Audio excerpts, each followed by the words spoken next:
Je suis la sœur Simone Janine Molo, responsable du CAESEDA, qui est un centre d'accueil des enfants sourds, des entendants vulnérables, situé en Kolmobanga, dans le centre du Cameroun, dans le département de l'Aliké, à Ça et plus précisément dans le village de Kolmobanga.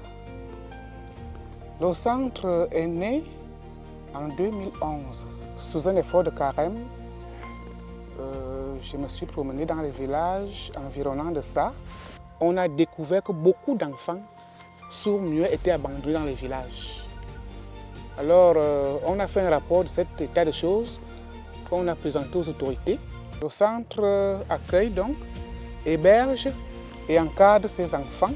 Nous sommes à la 15e année cette année. Et l'objectif était de leur donner, de les inclure dans la société pour qu'ils ne soient plus marginalisés. Et du Fils et du Saint-Esprit, Amen. Le pain c'est la vie c'est du pain. Merci pour la vie, merci.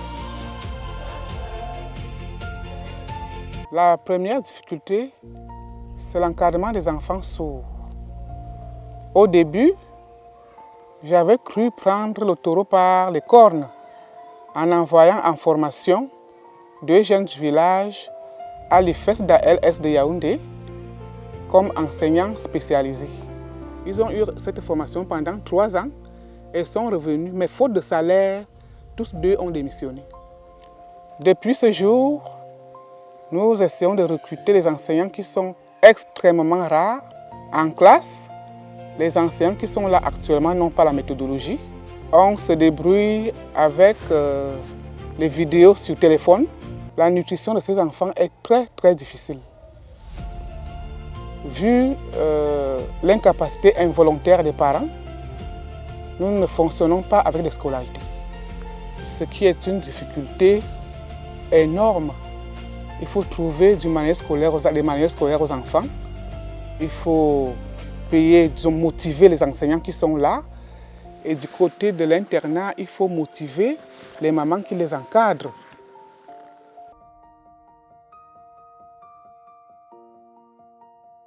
Je m'appelle Metsila Jean-Marie. Je suis enseignant du niveau 3, plus spécialement le cours moyen 1 et 2. On a ce problème de manuel scolaire et beaucoup d'autres matériels didactiques que nous n'avions pas pour l'encadrement de ces enfants déficients auditifs. Donc à ce niveau, je demande, c'est un appel, c'est un truc que je lance à l'endroit de la caméra qui est devant moi, que si vraiment une solution peut être trouvée à ce niveau. La santé, au plan général, est difficile. Allez suivre côté santé. Ils n'ont pas que les problèmes de surdité, il y a des problèmes d'amygdale. L'année dernière, on a eu 5 cas d'enfants qui vivaient avec des amygdales. Je suis ici depuis 4 ans et j'ai constaté que la plupart des enfants ont des problèmes ou du moins sévissent. Le paludisme sévit dans cet environnement. On a des morsures de serpents de temps à autre, sont confrontés à des problèmes de crampes abdominaux, des problèmes d'indigestion et autres.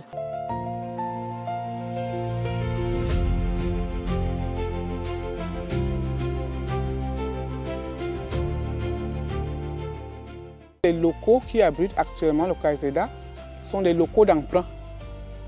La propriété appartient à autrui et nous sommes là pour un temps. Vous savez, quand vous habitez chez quelqu'un, chez autrui, ce n'est pas facile. Donc il y a la vétusté des locaux. C'est des locaux construits vers 1951. Donc les salles de classe ne sont que de nom. Tout à l'heure, on verra dans les dortoirs, les enfants dorment à 2, 3 sur le lit parce qu'il n'y a pas d'espace. Les enfants mangent dehors, nous cuisinons dehors.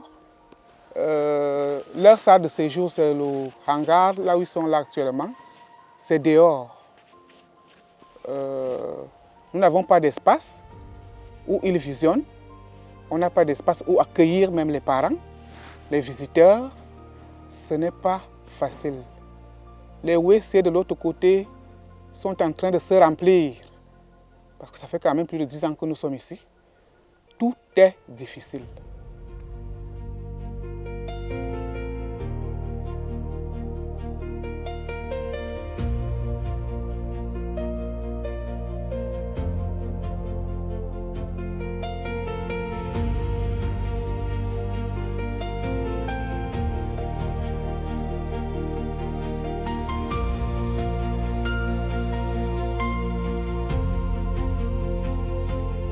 Les enfants sont réceptifs, en fait, sans outils de leur langue,